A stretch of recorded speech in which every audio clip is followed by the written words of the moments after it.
পুৱাতে বকুল চমৰীয়াত সৃষ্টি হয় উত্তপ্ত পৰিস্থিতি। এখন বিদ্যালয়ৰ দুজন প্ৰধান শিক্ষক নিযুক্তিৰ বিৰুদ্ধে শ শ পুৰুষ মহিলা ওলাই আহি প্ৰতিবাদ সাব্যস্ত কৰে। এই দৃশ্য চমৰীয়াৰ পুথিমাৰী খালবৰা মধ্য ইংৰাজী বিদ্যালয়ৰ।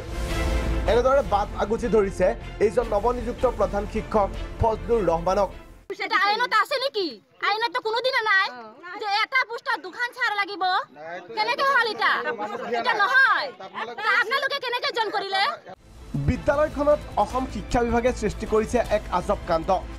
বকো সমষ্টিৰ চমৰীয়া শিক্ষাখণ্ডৰ অন্তৰ্গত পুথিমাৰী খালমৰা অনুসূচিত আঞ্চলিক মধ্য ইংৰাজী বিদ্যালয়।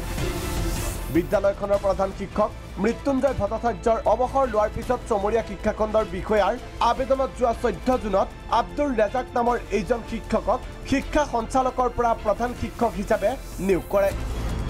শিক্ষকগৰাকীয়ে যোৱা 18 জুনত বিদ্যালয়ত প্ৰধান শিক্ষক হিচাপে যোগদান কৰে। ইয়াৰ পাছত শনিবাৰে ফজলুৰ ৰহমান নামৰ এই শিক্ষকজনে প্ৰধান শিক্ষক হিচাপে এই বিদ্যালয়ত যোগদান কৰে।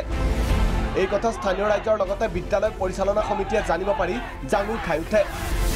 টকাৰ বদলে নিযুক্ত হোৱা ফজলুৰ ৰহমান সোমবাৰে বিদ্যালয়ত উপস্থিত হোৱাত পুথিমাৰীৰ ৰাইজে শিক্ষকগৰাকীক বিদ্যালয়ত প্ৰৱেশ কৰাত বাধা প্ৰদান কৰে। ঘটনা বিষম দেখি ফজলুৰ ৰহমানে চেক বুজি পলায়ন কৰে। 18 তাৰিখে আব্দুল ৰেজাক ইয়াত জইন হৈছে আৰু মৃত্যুঞ্জয়ৰ এগেইনষ্টে আকৌ 21 তাৰিখে সেই মৃত্যুঞ্জয় ভট্টাচাৰ্যৰ এগেইনষ্টতে আকৌ এজন শিক্ষক দুৰ্নীতিপৰায়ণ আমি জনামতে তেখেতক ডিস্কো মৌলবী বুলি প্ৰত্যেকজন ব্যক্তিৰ মুখত জনাজাত আৰু নাৰী কেলেংকাৰীৰ লগত জড়িত সেইজন ব্যক্তিক আমাৰ এই পুথিমাৰী এম ই স্কুলত তেখেতক মানে প্ৰধান শিক্ষক হিচাপে মৃত্যুঞ্জয় ভট্টাচাৰ্যৰ এগেইনষ্টে নিয়োগ কৰিছে।